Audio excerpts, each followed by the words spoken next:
యాదాద్రి శ్రీ లక్ష్మీనరసింహస్వామి క్షేత్రంలో వార్షిక బ్రహ్మోత్సవాలు వైభవంగా జరుగుతున్నాయి.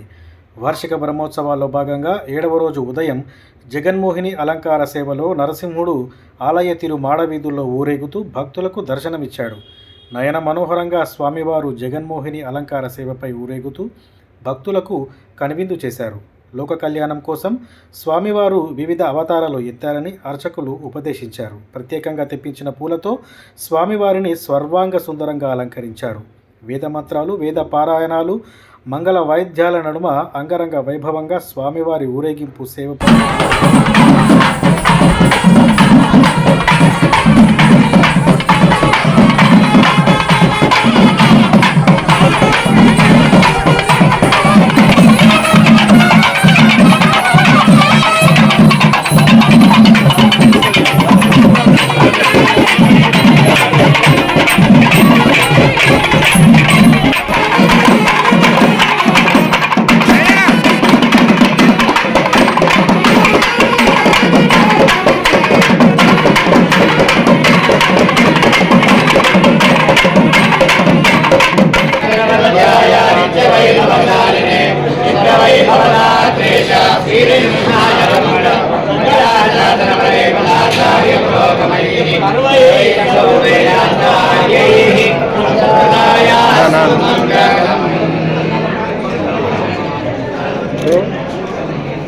నరసింహస్వామివారి దివ్య దేవాలయంలో మహావైభవపేతంగా వార్షిక బ్రహ్మోత్సవాలలో ఈరోజు క్షీరసాగర మదనానికి పూర్వాంగభూతమైనటువంటి క్షీరసాగర మదనంలో ఆవిష్కృతమైనటువంటి జగన్మోహిని అనే అలంకారాన్ని అలంకరింపజేశారు.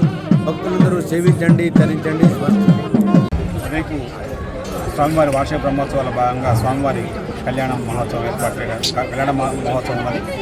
దానికి సంబంధించి రాష్ట్రంలో ఉన్న గౌరవ మంత్రివర్యులందరికీ కూడా ఆహ్వానాలు పంపడం జరిగింది. కన్ఫర్మేషన్ వస్తున్నాయి, కొన్ని వస్తున్నాయి. అంటే సాయంత్రం కల్లా తెలుస్తుంది ఎంతమంది వస్తున్నారనేది. అందరికీ కూడా తగ్గ ఏర్పాట్లు చేస్తున్నాం స్వామివారి కళ్యాణాన్ని ప్రశాంతంగా చూసేందుకు. సామాన్య భక్తులను కూడా ఎక్కడ కూడా తక్కువ చేయకుండా సామాన్య భక్తులు కూర్చొని చూసే విధంగా వాళ్ళకు కూడా ఏర్పాట్లు చేస్తున్నాం. దేవాలయ ఆవరణలోని ఇవన్నీ జరగాలని చెప్పేసి ఎల్సీడీలు ఎక్కువ సంఖ్యలో పెట్టేసి లైవ్ కార్యక్రమం వచ్చే విధంగా చూస్తున్నాం. మంచినీటి సౌకర్యం కానివ్వండి, హైజీన్ శానిటేషన్లో ఇబ్బంది లేకుండా చేస్తున్నాం. స్థానికులు ఎక్కువ సంఖ్యలో పాల్గొనండి. స్థానికులు ఎక్కువ సంఖ్యలో పాల్గొని ఈ కార్యక్రమంలో పాల్గొని స్వామివారి కృపకు పాల్గొనకండి. గౌరవ మా లోకల్ ఎమ్మెల్యే గారు ఇప్పటికి 2-3 సార్లు ఈ కళ్యాణ మహోత్సవం ఏర్పాట్ల మీద వారు మాట్లాడారు. కలెక్టర్ గారు కూడా దాన్ని రివ్యూ చేశారు. సో వాళ్ళ సూచనలకు అనుకూలంగా భక్తులకు ఎటువంటి ఇబ్బందులు కలిగించకుండా స్వామివారి వైభవాన్ని తగ్గకుండా కళ్యాణం ఏర్పాట్లు చేస్తున్నాం. అందరూ దయచేసి ఇదే ఆహ్వానంగా మన్నించి కళ్యాణంలో మళ్ళీ ఒకసారి ఆహ్వానిస్తున్నాం. వచ్చి పాల్గొనండి, స్వామివారి కృపకు పాత్రలు కండి.